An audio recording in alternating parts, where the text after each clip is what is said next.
Hello friends, today I am going to work on the resampler that I've been doing, and I wanted to share how I've been planning this. See, it's a sequence of, or a series I guess is a better word, of different wreaths. And this is how I plan it. So I keep everything in a journal, and this is my water erasable pen, but I keep everything in a journal. That way I can keep it all organized and everything. And I know I'm going to get asked. I will have links to this. This is from Happy Hollow Farm, and this leather cover. And I absolutely love it. But anyway, this is how I kind of keep my stitching projects organized. I keep it in a journal.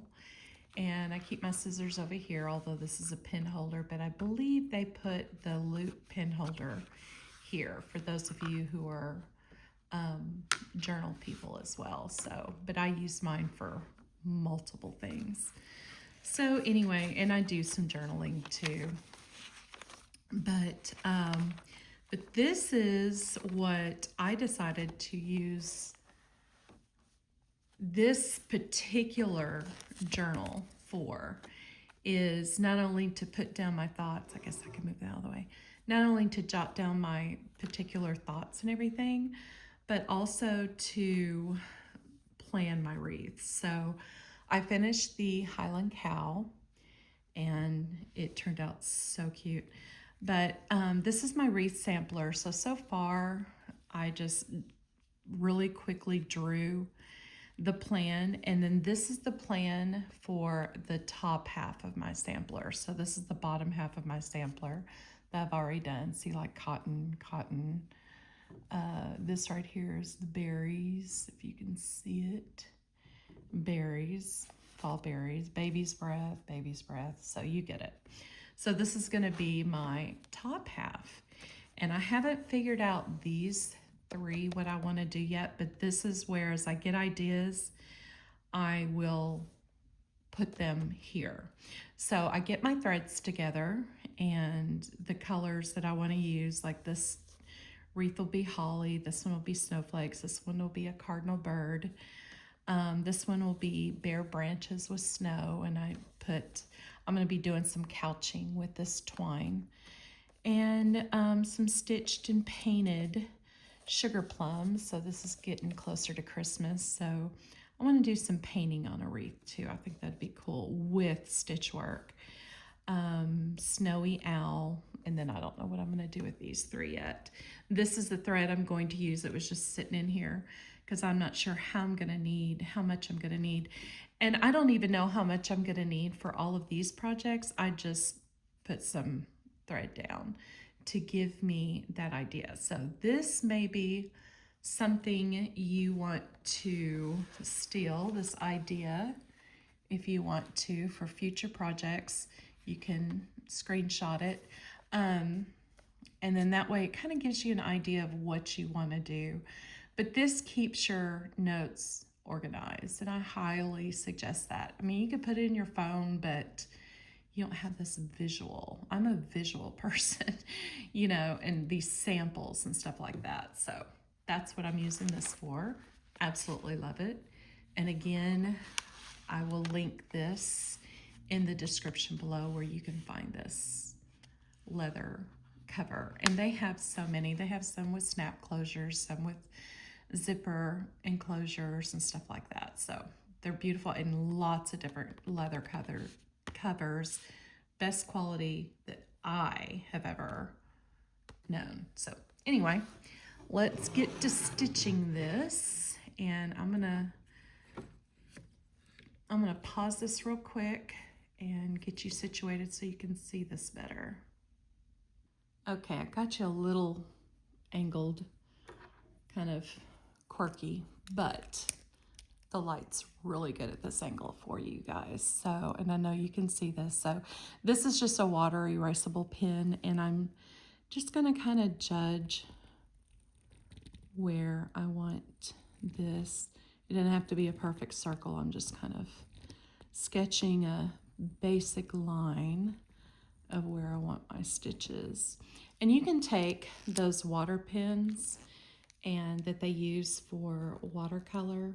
I don't have it with me, but it's called an aqua pen, and it's just, this barrel is filled with water, and it's just a brush, and you can just paint all that off as you're done, or you can immerse it in water and it'll do just fine. And this is Flossie. She is my needle minder. I absolutely love her. Yes, I named her Flossie, had to, because, you know, all of the things. So today I'm going to work on a fly stitch. And if you don't know what that is, it's just a bunch of V's. That's the only way I know how to explain it. So, and I'm just making some pine branches. You know what? Let's see. No. Okay. Let's do it this way. What I'm wanting to do, I need to make like a, yeah, I think I'm going to do this. Okay, so I'm going to make the stem first. Let's do that. And then start, and I'm going to do like a little couch here, just to hold it down, a little couch stitch, just to kind of tack this down. I have these in my short videos too, and be sure to subscribe, and that way you can see how this little sampler turns out, because I know a lot of you have been invested in it. So there you go. Okay, so we're going to start the fly stitch up here. If you don't know how to do a fly stitch, you just go across, and without pulling it all the way down, you're going to come back up. I was going to split my thread. Yeah, I'll go ahead and do that. And then, so you come back up. I split my thread just to keep it centered. And then you kind of pull it to where it makes a V. And then you stitch it down. Very simple. Like a no-brainer. And that's how I like to do all of my pine branches, pine needles. I did the wheat stitch right here, that same way. Get this more in the middle for you. And I got this new stand here. Not sure, the jury is still out on whether I like it or not, but I got it so I don't wobble quite as much in my videos. I'm trying to get better for you guys, because nothing's worse than a real jerky video to where makes you dizzy or sick or whatever. But I don't know if I like it or not. I need it. What I'm thinking is, since I am right-handed, I'm thinking about turning it. If I turn this, it'll be upside down, but no, I'll just deal with it. Because then I have to angle it the other way and all that. And a lot of people are ambidextrous, like they can go like this and keep the right hand under here and go like that, and I can't do that, so. Well, I don't know. Let's see if I can do it. See, I can't keep one hand on top. I have to rotate. But guys, I have been stitching for over 45 years. It's been something like closer to 47 years. Speaking of 47 years, today is my husband's and my anniversary, 37 years. So I'm not sure. Well, we have Bible class tonight, but I'm not sure if, it depends on if he gets off work early or whatever, but I'm not sure if we're going to go out to dinner or wait till tomorrow. No, he's got an elders meeting tomorrow. I don't know, but we're going to plan something, I think. I don't know. Once you get up to our age, it's kind of like you celebrate all the time anyway. What's another day? But it's a special day to us, so we'll see. I have my grandson this weekend that I'll be keeping because his mother and father's 10-year anniversary just happened. You know what? Let's do this. And so they're going to go out on a special night, date night. So we're going to keep him most of the day. You know what? I'm sitting here telling you not to pull that tight, and that's what I just did. If that happens, you just slip it back under and just make sure that gets into that V shape. So anyway, I think they're going to go a little out of town. And like when I say a little out of town, like not too far, maybe an hour or so drive away. And go have their evening. And I told them I would be happy to watch my grandbabies. I am a very fortunate grandmother as far as all of my grandchildren live within 5 miles from me, which is very cool. So I know a lot of grandparents don't get to see their grandchildren, but maybe twice a year, and I could not imagine doing that. I guess it's all in what you get used to, but wow. So each time is a blessing, and they grow so much faster than your own kids. I blinked and my kids were grown and married, it seems like. Okay, I'm getting at the end of this thread. What I'm gonna do is park it up here and tie that off later, or just cut it off because the new stitches will keep it. Flossie, will you hold that for me? Thank you. The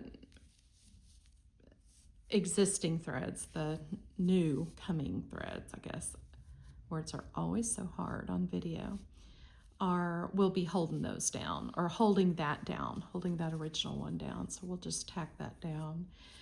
And I'm going to pause this again so I can find the end of this, because that's the never ending thing that all of us stitchers go through. So hang on.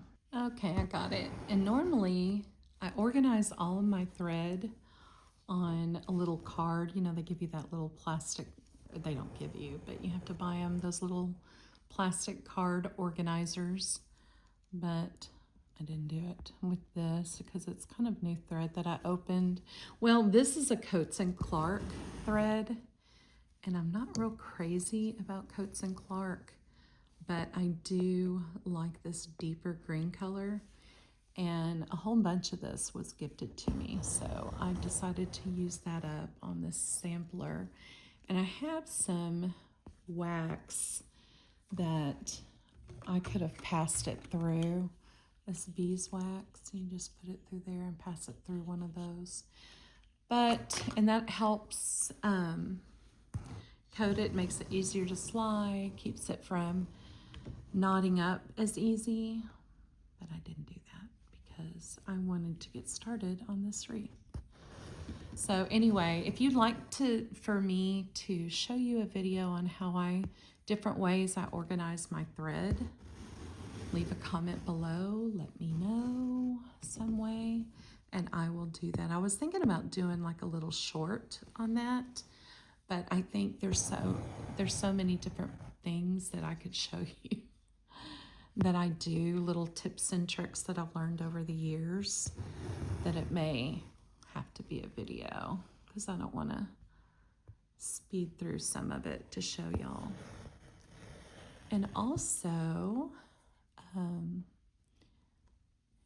if you like these videos, be sure to give me a thumbs up, and that will tell me that you want to see more of these Flosstube videos, different ones and everything.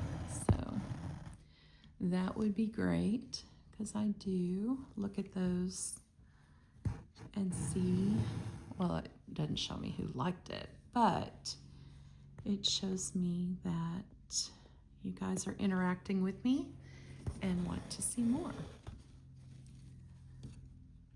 So let me know in the comments, and usually I have like little comments that I put in there myself, kind of talking about the video or talking about things in case you forgot.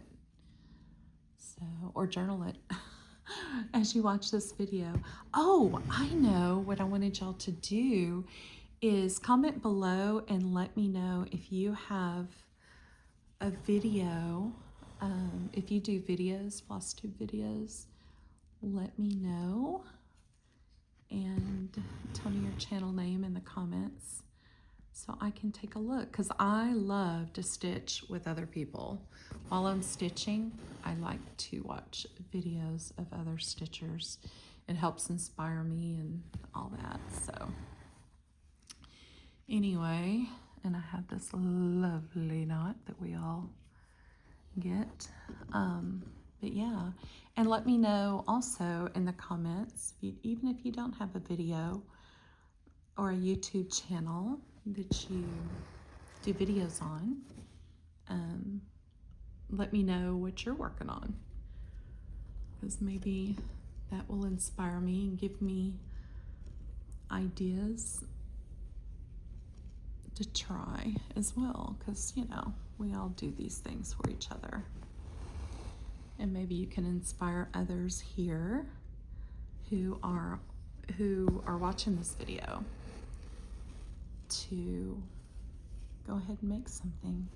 I am making all of my Christmas presents, like I said, you knew about some of the projects I've been doing, and so I've got to get started on my daughter-in-law's certain something that I have planned for her. I think she watches my videos, so I can't say it. But I call her my daughter-in-law because I love her dearly. And so my daughter-in-law, she is basically my other daughter. So blessed. I have good in-laws. I have a son and I have a daughter. And they both married wonderful people.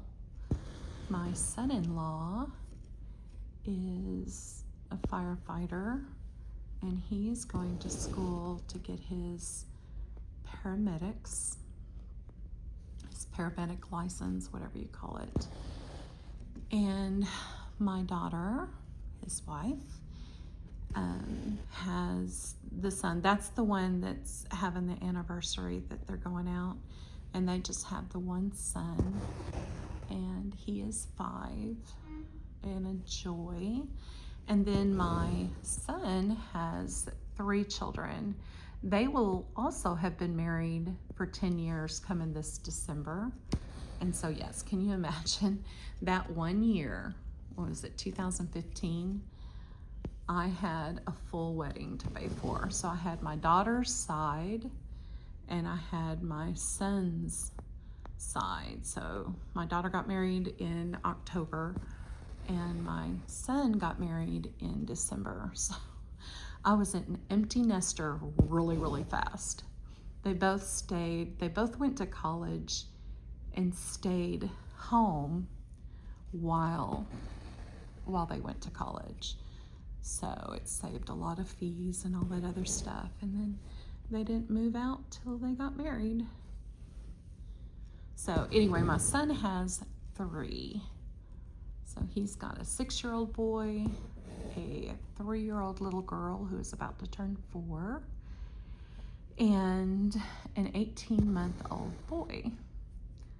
So I have 3 grandsons and 1 granddaughter. Almost did that. Weird. And you can do that too. You can just make like little slanted lines going this way. But I wanted this mostly to be like a fly stitch type thing.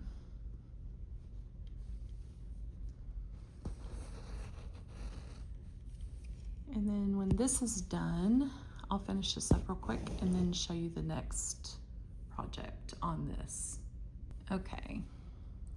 So we got this done, and like I said, I can erase all of this. Actually, I probably won't have to.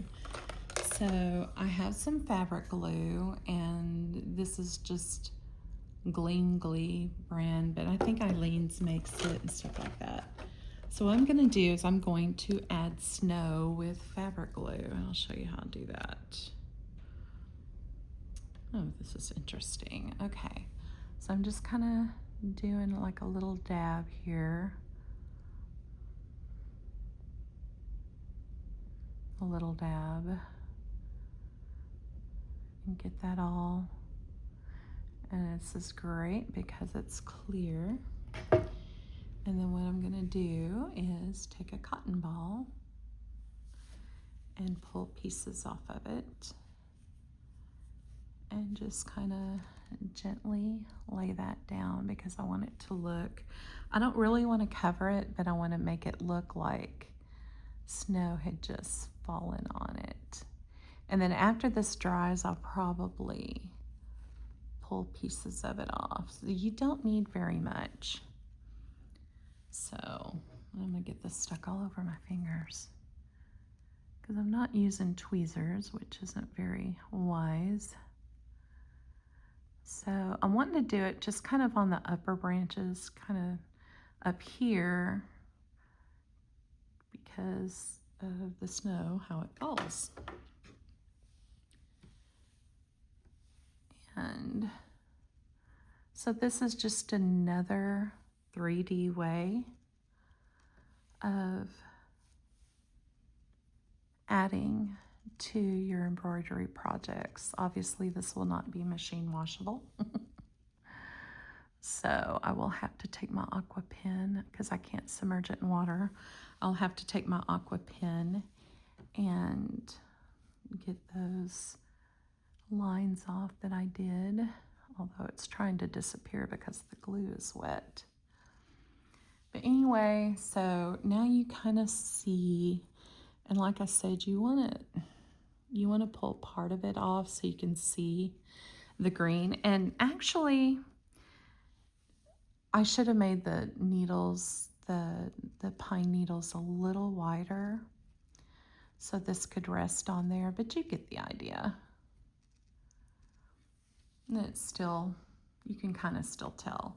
So this right here was made from a Q-tip. I just cut off the tops of the Q-tip and stitch those down.